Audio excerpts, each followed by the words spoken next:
मैं चुप इसलिए हूं कि आप मुझसे बड़े हैं और बड़ों के सामने बोलना नहीं चाहिए। और जो जिस जगह मैं आपको लाके खड़ा हूं उसी जगह अर्जुन भी खड़ा था। जो बात आपके मन में उठ रही है वही अर्जुन के मन में भी उठी थी। जो प्रश्न मैंने समझाया था वही कृष्ण ने भी समझाया था। और जब देखा कि अर्जुन समझ नहीं पाएगा क्योंकि इसके मन के उस दर्पण पर बहुत विकार है। ये कह रहा है, ये तो मेरे दादा हैं, ये मेरे पिता हैं, ये मेरे चाचा हैं, ये मेरे ताऊ हैं, ये सब यहाँ बैठे हैं, मैं इनको कैसे मार सकता हूं, मैं युद्ध में ये सब कैसे कर सकता हूं।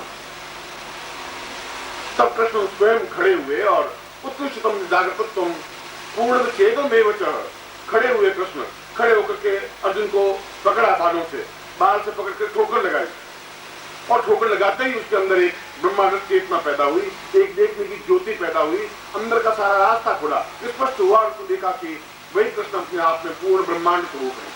सारा ब्रह्मांड उनके चारों तरफ घूम रहा है। और कृष्ण तो वही दो हाथ, क्योंकि बाकी तो सामने और दुर्योधन भी खड़े थे, दुशासन भी खड़े थे, और भी कृपाचार्य खड़े थे, और भी कई सैनिक सैकड़ों योद्धा खड़े थे, उनको तो वही दो हाथ पर चल ही रहा है। और वह उस गांडी को फेंक करके पूर्ण रूप से समर्पित होता हुआ कहा कि आज मैं समझ पाया हूं कि आप मेरे साथ नहीं है। आज मैं समझ पाया हूं कि आप वह सब कुछ हैं जो अपने आप में अद्वितीय है, पूर्ण है। आज मैं एहसास कर रहा हूं, महसूस कर रहा हूं कि मेरा इतना पूरा जीवन अपने आप में योद्धा रूप में व्यतीत हुआ। मैं गांडीवधारी कहना है, सारे लोग मुझसे थराते थे, डरते थे कि मेरे बाण कमजोर नहीं जाते, मगर आज मैं समझ रहा हूं कि मैं अपूर्ण था, अज्ञानी था। पहली बार आपने ठोकर मारी, पहली बार आपने एहसास करवाया कि अंदर के ज्ञान चक्षु कैसे जागृत हो सकते हैं, किस प्रकार से मैं आपके ब्रह्मांड को देख सकता हूं और आपके ब्रह्मांड को ही नहीं देख रहा हूं, मेरे अंदर जो घटित होने वाला ब्रह्मांड है मैं उसको भी अनुभव कर रहा हूं। के हैं ये व्यर्थ में नहीं चले जाए।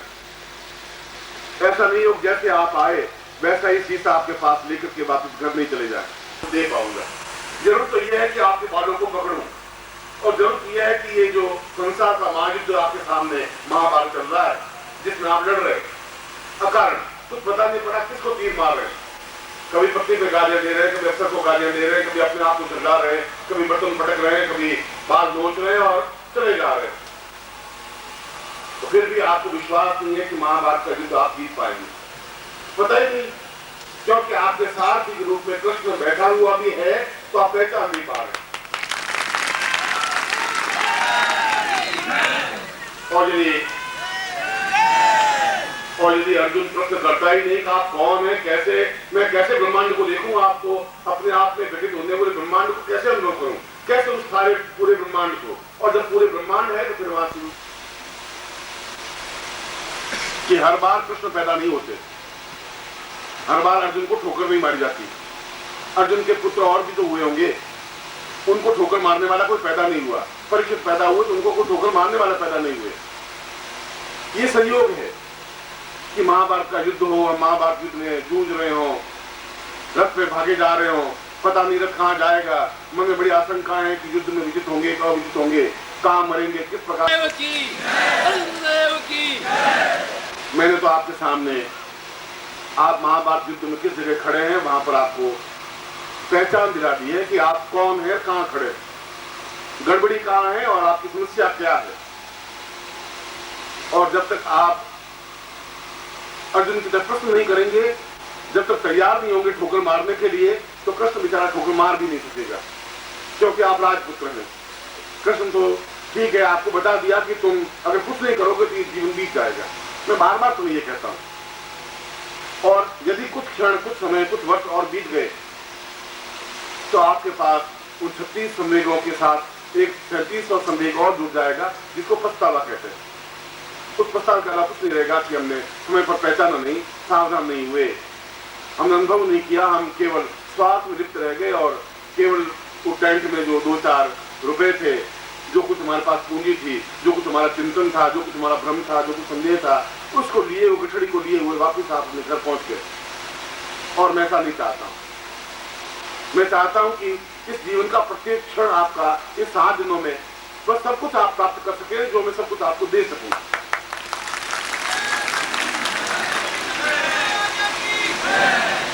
और देने की क्रिया के बीच में आवश्यकता है कि आप पात्र बने, लेने की क्रिया हो, खाली हो, मैं आपको दे सकूं।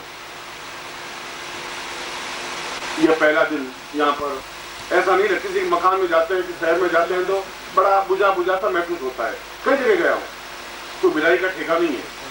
और कई ऐसे शहर भी मिले हैं जहाँ बड़ा ही ऐसा लगता है कि जैसे बड़ा घुटन है।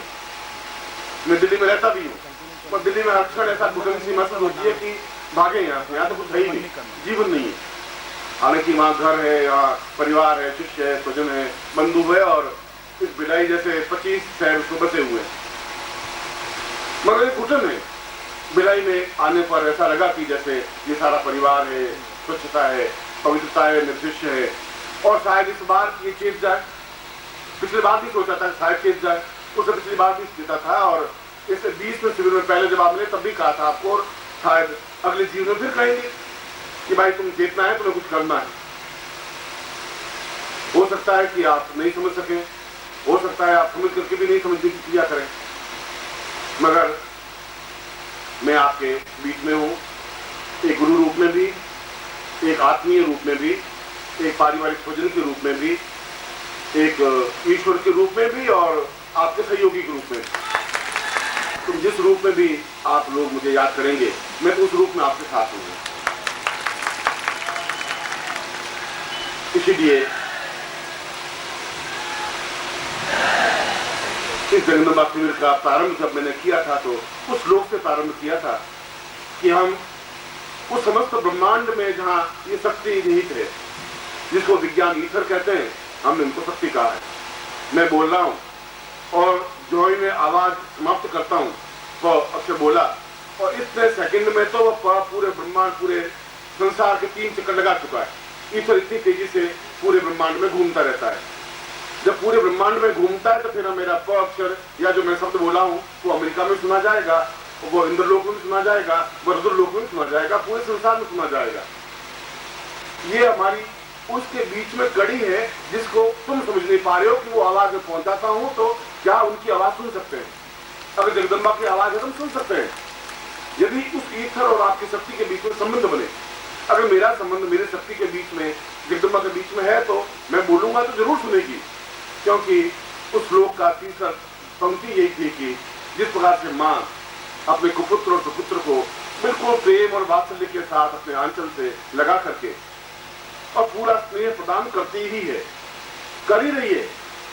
आवश्यकता इस बात की है कि आप अपने दिव्य नेत्र को जागृत कर सकें, आत्म चक्षुओं को जागृत कर सकें, ज्ञान चक्षुओं के माध्यम से, गुरुत्व के माध्यम से, साधना के माध्यम से, और अपने जीवन की पूर्णता के भाव के माध्यम से।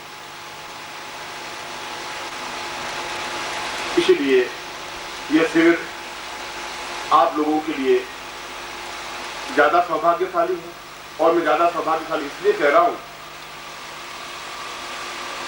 कि प्रत्येक के व्यक्ति की एक प्राण चेतना होती है, प्राण चेतना, आपकी प्राण चेतना और मेरी प्राण चेतना। और जब बराबर प्राण चेतना जुड़ेगी तो वो लोग मुझसे मिलेंगे।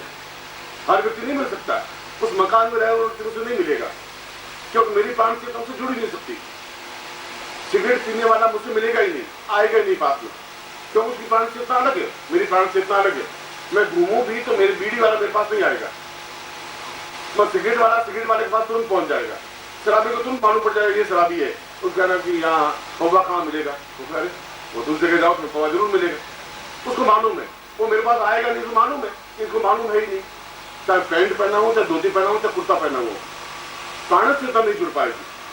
आपकी मेरी प्राण चेतना जुड़ी है तो चाहे आप सागर से हैं, चाहे आप झांसी से हैं, चाहे आप दिल्ली से हैं, चाहे कलकत्ता से हैं, चाहे मद्रास से, आप दौड़ करके आएंगे ही, क्योंकि आपकी मेरी प्राण चेतना एक है। दूसरों को कहने की कल्पना सार्थकता प्राप्त कर पाएगा। इसलिए इस नवरात्रि के महत्वपूर्ण क्षणों में, जहां प्रत्येक क्षण आपका मूल्यवान है, ग्रंथों के माध्यम से, पुस्तकों के माध्यम से, सामग्री के माध्यम से, मंत्रों के माध्यम से, तंत्र के माध्यम से, योग के माध्यम से, और जिस रूप में भी, जिस प्रकार से भी आप चाहें अपने आत्म को जागृत करने की क्रिया के लिए, चाहे वो दीक्षा हो, चाहे वो साधना हो, चाहे मंत्र जाप हो, आपका पूर्ण विश्वास हो। जब मैंने कह दिया कि आपको ये मंत्र जाप करना है तो फिर करना है। फिर आपके मन में फिर वो एक संवेग पैदा होगा, समझे कि लोग कर देते हैं, नहीं करते हैं, नहीं चल पाएगा। एक बार पूरी तरह समर्पण होना पड़ेगा। तुदीयम वस्तु गोविंद तुदमेवं समर्पय, ये मेरा शरीर, मेरा मन, मेरे प्राण, मेरी चेतना, मेरी धड़कन तुदीयम तुम्हारी है, आपकी है। तुदीयम वस्तु आपकी चीज है और मैं आपको समर्पित कर देता हूं। जब मेरी चीज है ही नहीं तो मैं अपने पास रखे करूंगा भी क्या? आपके पास तो संवेग और छल और झूठ और कपट है, वो अपने पास रखे हुए बैठे। मगर यदि लोहे का टुकड़ा जैसा खोपड़ी फोड़ दे, खून निकाल दे, वह भी चुंबक से अगर मिल जाए तो वह भी सैकड़ों लोगों को चुंबकीय बना सकता है। आपको भी ऐसा चुंबक बनना है। होता है मैं खुद हूं और मैं अपने आप में पूर्ण हूं। अहम ब्रह्मास्मि, मैं ब्रह्म हूं और अस्मि, मेरा ब्रह्म मुझ में ही समाप्त होने की क्रिया है और ब्रह्म समाप्त हो ही नहीं सकता। एक शून्य में, एक जीरो में आप जीरो और मिला दें तो भी जीरो ही रहेगा, उसमें जीरो निकाल दें तभी जीरो ही रहेगा। शून्य में शून्य दो निकाल दें तभी शून्य रहेगा। 5 शून्य मिला एक हो तो उसमें बढ़ेगा घटेगा। और शून्य का मतलब है विश्व, शून्य का मतलब ब्रह्मांड, गोल का मतलब है समस्त ब्रह्मांड के बीच में आप। और इसीलिए सन्यासियों को जब दीक्षा देते हैं तो उनको और कोई आशीर्वाद नहीं दिया जाता है और वो कोई आशीर्वाद चाहता भी नहीं। उनको आशीर्वाद दिया जाता पूर्ण मन, तुम पूर्ण मन, आंतरिक हृदय से भी। तो टूटा हुआ तो अंदर से, बाहर से टूटा हुआ नहीं है। बाहर से तुम्हारे पास पत्नी है, तुम्हारे पास धन है, तुम्हारे पास मकान है, बैंक बैलेंस है, बाहर से तो सब कुछ ठीक है। टूटे हुए तो अंदर से हो तुम, अंदर से कुछ जुड़ा हुआ है नहीं, तुम्हारा जुड़ भी नहीं पा रहे हो। और वही आशीर्वाद उसमें दे रहा हूं कि अंदर से तुम्हें जुड़ना है, आंतरिक चेतना से, प्राणों से, गुरु के चरणों से। जब तो गुरु मान लिया तो फिर अपने आप में तुम्हें मिटा देना है, विसर्जित हो जाना है। हो रही है, आप स्नान करें नहीं करें, आप गंगा नदी में पानी पिए नहीं पिए, आप किनारे बैठे रहे, आप उसको गालियां देते रहे, आप उससे जुड़ते रहे नहीं जुड़ते रहे, वो तो आपकी इच्छा की बात है। वो तो हरिद्वार फिर निकल जाएगा, आप फिर वापस इस शहर में चले जाएंगे। मैं इन 7 दिनों में बराबर आपके बीच में आता रहूंगा। प्रत्येक क्षण में जहां भी हूं वहां भी आपके लिए उपलब्ध हूं, मगर एक नियम, एक मर्यादा, एक अनुशासन के बीच में। क्योंकि आपका नियम, आपकी मर्यादा एक साधना स्थल में रहने की है, तो फिर इस पवित्र वातावरण बना रही है जिससे कि मैं अभी मंत्रों के माध्यम से आपकी प्राण चेतना जागृत कर सकूं, संकल्प के साथ आपको एक प्रतिज्ञित कर सकूं। इस 7 दिनों में मैं उन मंत्रों साधनाओं के माध्यम से पूर्णता मुझे प्राप्त करनी है। एक संकल्पबद्ध होकर के, चेतनाबद्ध होकर के करेंगे। कौन सा मंत्र जाप करना है, किस तरीके से करना है। आज का दिन तो मैं आपको संकल्प दूंगा, मंत्रों के माध्यम से आपको पवित्र करूंगा, आपके अंदर वह एक बीज चमचमाऊंगा जिसके माध्यम से आप अंदर से जागृत हो सके, आप पूर्ण सूर्य बन सके, दीपक को बुझा दें, दीपक को जला दें। बदल 7 दिनों में मैं आपको देख लूंगा, मगर एक क्षण भी आपको खोना नहीं है, मेरे कहने की वजह से नहीं। वो तो आपकी इच्छा की बात है कि आप फिर अगली बार मिल लेना, फिर मैं कहूंगा फिर अगली बार मिल लेना, जुड़ता रहेगा। मैं तो कहता कहता जो मेरा गंतव्य है, जैसा निर्मोही की आंख में आंसू भर करके उसने कहा कि उस पत्रिका में जो आपने प्रकाशित किया कि मेरा यहाँ दम घुट रहा है, इसलिए घुट रहा है कि मैं 40 साल से आपको समझाता आ रहा हूँ, आप समझे ही नहीं। तो मन में एक बड़ा क्षोभ, बड़ा एक विडंबना होती है कि क्यों मैं सिर्फ बच्ची कर रहा हूँ इतना, उनको कैसे समझाऊंगा। जब समझेंगे नहीं तो फिर मैं अपना जीवन क्यों समाप्त कर रहा हूँ उनके पीछे। इसकी अपेक्षा तो सिद्धार्थम ज्यादा अच्छा है, इसकी अपेक्षा तो सुनने से ज्यादा अच्छा है, जहाँ मैं उनको समझाता हूँ और वो प्राण पर से विसर्जित हो जाते हैं, छोड़ नहीं पाते, एक क्षण भी अलग रहने की कल्पना नहीं कर पाते। 5 सेकंड के लिए गुरु अलग होता है तो आंखों से आंसू धारा निकलने लग जाती है, चीत्कार करने लग जाते हैं, चीखने लग जाते हैं, एहसास होने लग जाता है कि संभव ही नहीं है गुरु के बिना जिंदा रहने का, जीवित रहने का, सांस लेने की। वो भी शिष्य ही है, वो भी आदमी है, आपके बीच में से उठे हुए हैं और किसी माँ के घर से जन्म ही लिया हुआ उन्होंने, वो भी उसी जन्म से निकल करके और उस जीवन में पहुंचे होंगे। आप भी सन्यासी है, वह घुटन मेरे जीवन की घुटन है, आपकी तरफ से दी हुई घुटन है, आपकी तरफ से दी हुई एक परेशानी है, बाधा है, अड़चन है। और इसलिए अगर उसकी आंख में आंसू है तो उसके पीछे ये है कि आपने हमें शिष्य बनाया, आपने हमें जोड़ा, 10-12 साल से 50 साल से मात्र से जुड़े हुए, और आप यदि हम छोड़ देंगे, आप हमें फेंक देंगे तो क्या जीवन का अर्थ रहेगा। ओ